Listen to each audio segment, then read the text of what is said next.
Hello students, phase rule में आज हम देखेंगे जो गिब्स फेज रूल है। हमने पिछली क्लासेस में हम देखा F equals to C minus P plus 2, ये गिब्स ने फेज रूल दिया था। ये जो फेज रूल है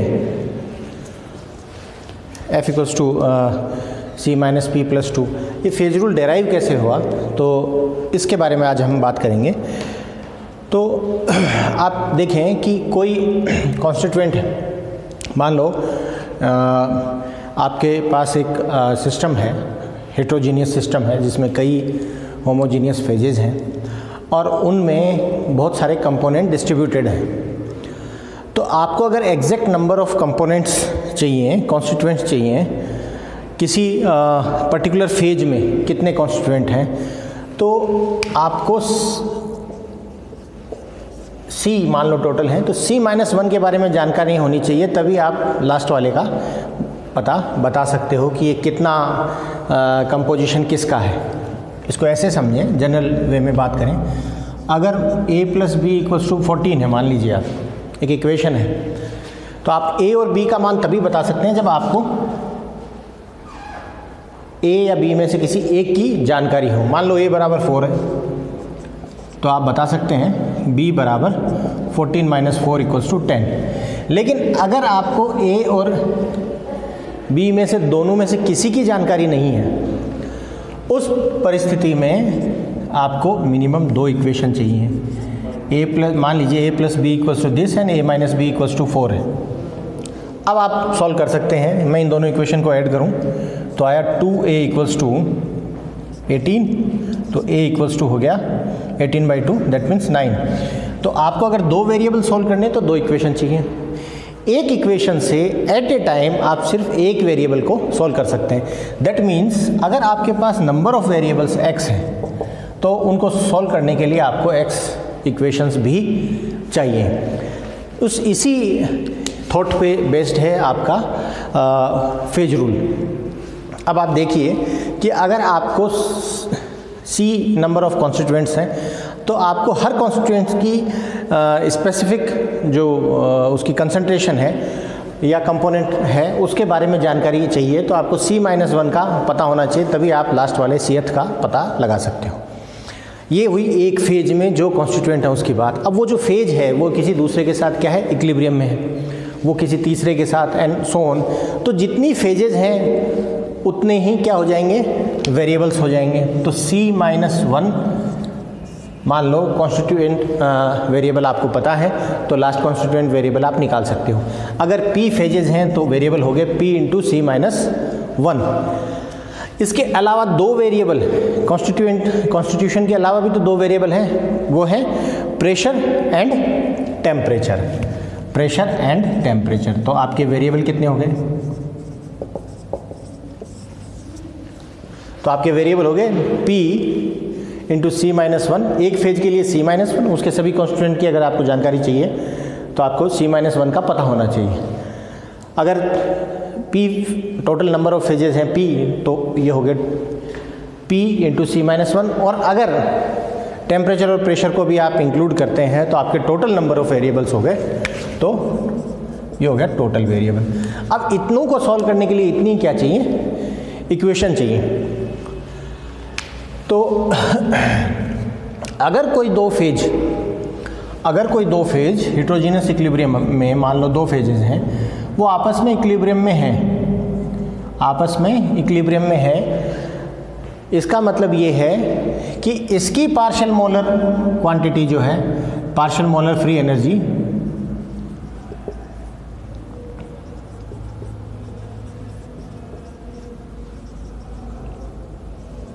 इस फेज की में उस कंपोनेंट की पार्शियल मोलर फ्री एनर्जी इसके पार्शियल मोलर फ्री एनर्जी की क्या होगी, बराबर होगी। अगर कोई कॉन्स्टिट्यूएंट या कंपोनेंट 2 फेजेस में डिस्ट्रीब्यूटेड है, हेट्रोजीनियस इक्विलिब्रियम वहाँ है, तो ये इक्विलिब्रियम की ये शर्त होगी कि पार्शियल मोलर फ्री एनर्जी जो है दोनों फेजेस में उस कॉन्स्टिट्यूएंट की क्या होगी, बराबर होगी। ये क्या है, तो थर्मोडायनामिक्स हमने पढ़ी है, हमने पढ़ा है delta G equals to 0, delta G equals to zero, मैं ये कह सकता हूँ किसी एक कॉन्स्टिट्यूएंट की हम बात कर रहे हैं तो डेल्टा जी फॉर मान लो n1 constituent with respect to n1, अगर उसको मैं डिफ्रेंशिएट करूँ तो ये कहलाती है अगर कौन, और बाकी के n2 n3 बाकी के सब कॉन्स्टिट्यूएंट को हम कांस्टेंट माने तो ये जो है delta G upon concentration, number of mole of particular constituent, किसी संगठक का मोल अगर उससे डिवाइड करो तो ये क्या हो गई मोलर। और पार्शियल शब्द क्यों लगा है, क्योंकि हम ये मान रहे हैं कि कई सारे कॉन्स्टिट्यूएंट हैं हर फेज में, तो हम बाकी सबको कांस्टेंट मानते हुए हम उसका इवेल्युएशन कर रहे हैं। तो n2 n3 तो ये पूरा संपूर्ण संगठन के साथ इसका डिफरेंशिएशन नहीं हो रहा, संगठन के किसी एक भाग के साथ मतलब किसी एक कॉन्स्टिट्यूएंट के साथ ही इसका डिफरेंशिएशन हो रहा है, इसलिए हो गया पार्शियल, आंशिक, मोलर, फ्री एनर्जी है ये। तो अगर गैस फेज की ये है तो जो गैस फेज की है वो डेल्टा जी, मान लो ऊपर गैस फेज है और नीचे लिक्विड फेज, तो लिक्विड फेज का जो पार्शियल मोलर फ्री एनर्जी होगा वो दोनों आपस में क्या होंगी, बराबर होंगी। ये कंडीशन है। तो इस तरीके से आप ये देखें कि अगर माने आप इक्वेशंस डिफाइन करना चाहें तो आप ये माने कि दो फेजेस में जो कॉन्स्टिट्यूएंट है, डिस्ट्रीब्यूशन है, उसको डिफाइन करने के लिए आपको एक इक्वेशन चाहिए, क्योंकि दो में एक इक्विलिब्रेट होता है।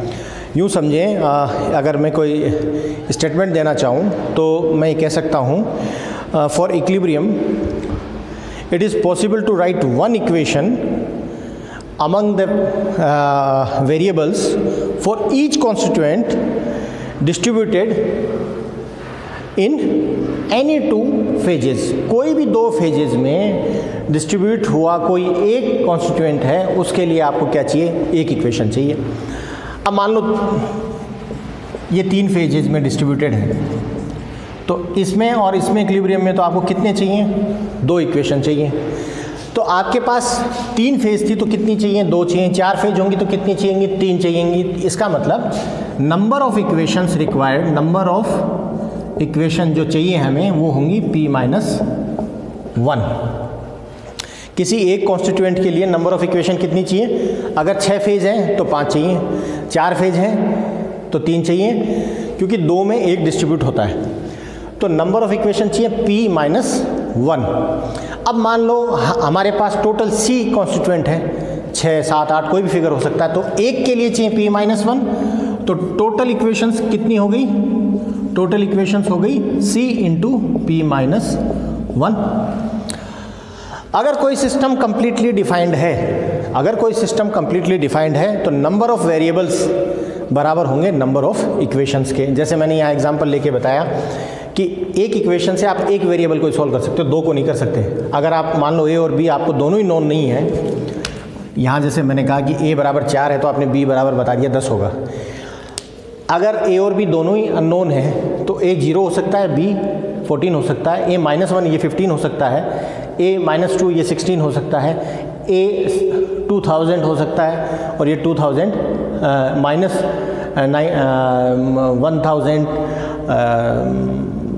1986 हो सकता है।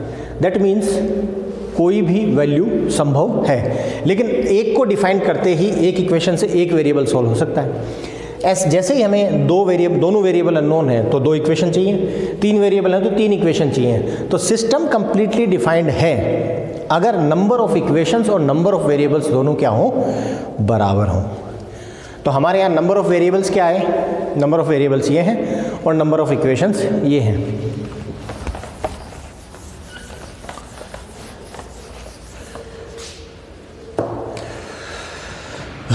तो number of variables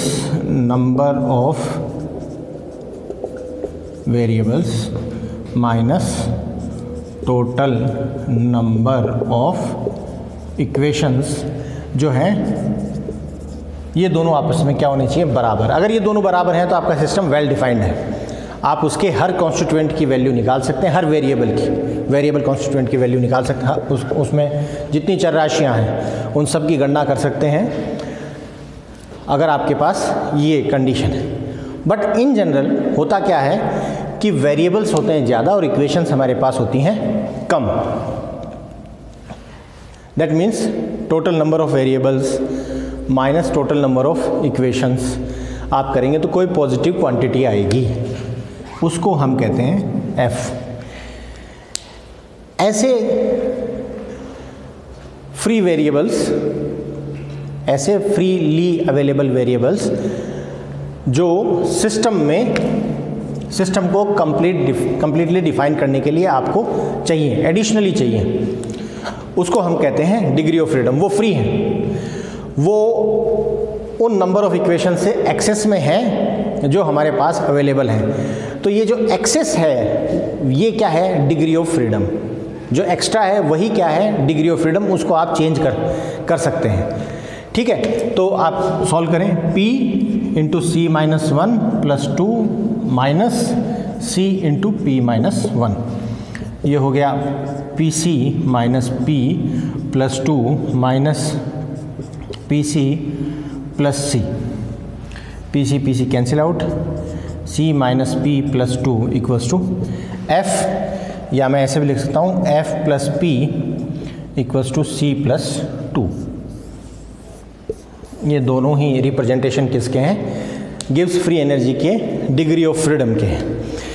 that means F is the minimum number of variables that can characterize the system completely. F is the minimum number of variables that can characterize the system completely. क्यों? क्योंकि हमारे यहाँ ये variables क्या थे, कम, variables access में थे, equations कम थी। अगर ये वेरिएबल्स और इक्वेशंस बराबर हैं, सिस्टम वेल डिफाइंड है, तो F इक्वल्स टू क्या आ जाएगा, 0। जैसे वाटर सिस्टम अगर ट्रिपल पॉइंट पे है, तो F की वैल्यू क्या आएगी, 0। फेजेस 3 हैं, कंपोनेंट 1 है, 3 फेज में एक कंपोनेंट डिस्ट्रीब्यूटेड है, तो 3 फेजेस हैं, एक कंपोनेंट है, तो 2 माइनस 1, 3 फेजेस हैं, 3 into 1 minus 1 0, that is 2, 3 minus 1 that is 2। Number of equation equals to number of variable, तो आपका सिस्टम F क्या हो जाएगा, 0 हो जाएगा। दैट मीन्स किसी एडिशनल डिग्री ऑफ फ्रीडम की आवश्यकता नहीं है उस फेज इक्विलिब्रिया को डिफाइन करने के लिए। तो F equals to C minus P plus two जो गिब्स का इक्वेशन है, फेज रूल इक्वेशन है, वो इस तरीके से डेवलप हुई। वो जनरल मैथमेटिकल कंसेप्ट पे बेस्ड है कि अगर आपको 10 वेरिएबल कैलकुलेट करने हैं तो आपको उसको डिफाइन करने के लिए 10 ही क्या चाहिए, इक्वेशंस चाहिए। अगर नंबर ऑफ इक्वेशंस वेरिएबल से कम है, then you have additional freely available variables, और वो एडिशनल फ्रीली अवेलेबल वेरिएबल ही क्या कहलाते हैं, डिग्री ऑफ फ्रीडम कहलाते हैं। तो डिग्री ऑफ फ्रीडम कंपोनेंट और फेजेस के बीच में जो रिलेशन आता है, that is Gibbs phase rule equation. Okay, next class से हम देखेंगे 1 बाय 1 सिस्टम्स देखेंगे, जैसे वाटर का फेज रूल जो है डायग्राम देखेंगे, हेटेरोजेनस इक्विलिब्रियम में अलग अलग फेजेस में वाटर कैसे डिस्ट्रीब्यूटेड रहता है और किस कंडीशन में उसके पास कितनी डिग्री ऑफ फ्रीडम अवेलेबल होती हैं, ये सारा डिटेल में हम तो वाटर देखेंगे, then carbon dioxide, then sulphur, उसके बाद में बाइनरी सिस्टम जिसमें 2 कंपोनेंट होंगे, देन सो ऑन। तो हमारे सिलेबस में बहुत सारे जो हैं फेज सिस्टम्स दे रखे हैं, मल्टी वेरिएबल भी मल्टी कंपोनेंट भी दे रखे हैं, बाई कंपोनेंट दे रखे हैं, मोनो कंपोनेंट दे रखे हैं। तो वो सारे सिस्टम्स हम 1 बाय 1 देखेंगे। Okay, thank you.